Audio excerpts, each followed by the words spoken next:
If you're tackling A-levels, you know all about that mountain of information you're expected to climb. But what if instead of just passively reading, you could actually start having a conversation with your textbooks?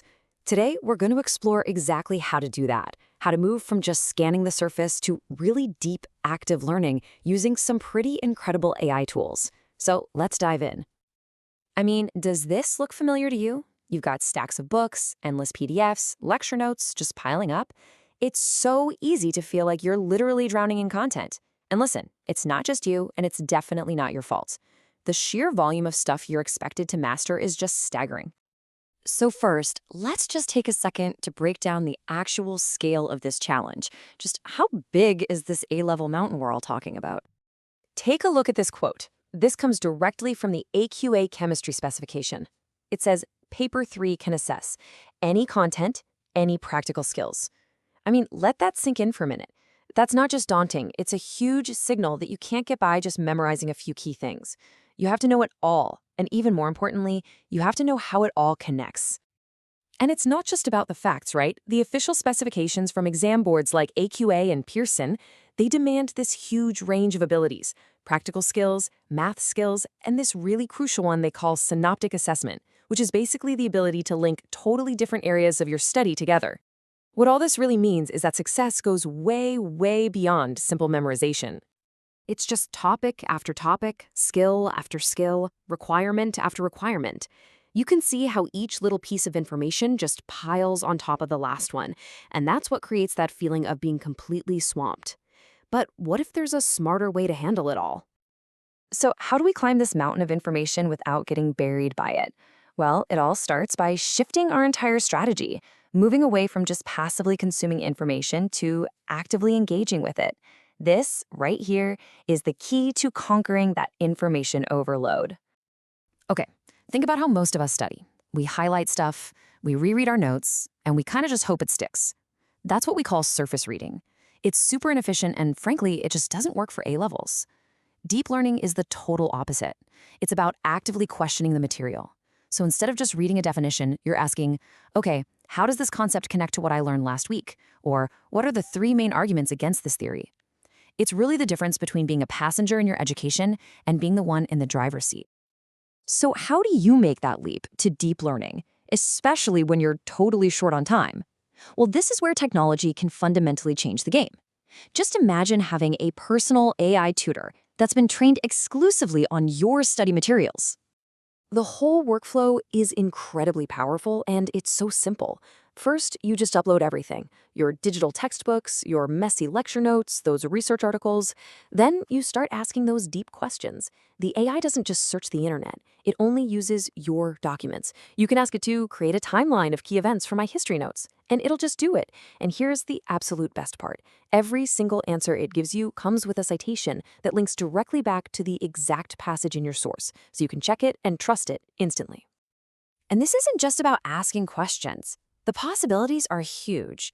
Imagine turning a really dense chapter into a podcast-style audio recap you can listen to on your commute, or generating flashcards and quizzes based on one specific lecture. You can even create these amazing visual mind maps that show you how complex topics connect, turning a boring wall of text into relationships you can actually see and understand. It's a complete, personalized study toolkit built just for you.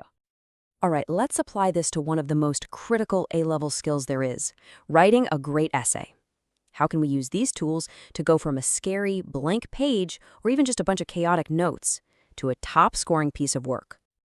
Well, academic research has actually broken down what examiners are really looking for, and it pretty much comes down to 5 key things: having clear ideas and content, logical organization, precise word choice, smooth sentence flow, and of course, perfect conventions, grammar and spelling. A high-scoring essay has to absolutely nail all of these. But here's where things get a little nuanced. Research from Archive found that while AI is fantastic at spotting technical stuff like grammar or spelling errors, human graders are still way better at seeing the bigger picture. Humans reward the skillful use of transition words, and they can judge the logical flow and the coherence of an argument much better. The AI, at least for now, isn't quite as good at appreciating the actual art of storytelling in an essay. So what does this mean for you? It means the best way to do this is to use AI as your co-pilot, not your autopilot. You write your essay, then you feed it to the AI. Ask it to check your grammar, suggest some stronger vocabulary, or even help you turn your rough notes into a more structured outline. It's like having a secret weapon for polishing your work and catching all those little mistakes before your teacher ever lays eyes on it. Okay, let's just zoom out for a moment. This stuff isn't just about getting better grades. This technology is fundamentally changing how we learn and how we engage with information. And hey, this isn't just a theory. Look at this data from Labster, a company that makes virtual science labs. In university courses that use their tech, the rates of students dropping, failing, or withdrawing from the course fell by a massive 34%. That is powerful, real-world evidence that when students are more engaged with what they're learning, they are so much more likely to succeed. But with all this new power comes a new responsibility. A user on Reddit made this incredibly important point about privacy. When you upload your personal notes or your essays to an online service, you really need to be mindful of what happens to that data. The key is to always stay in control. So here's the bottom line. Absolutely embrace these incredible AI tools. Use them to go deeper into your own material than you ever thought possible. But be a smart user. Understand the privacy policies, and always remember that the final work, the critical thinking, the real understanding, that has to come from you. So I'll just leave you with this one question. Knowing that these tools exist, knowing you can finally move from that passive, surface-level reading to truly active, deep learning, how are you going to change the way you study? The power to completely transform your learning is literally right at your fingertips.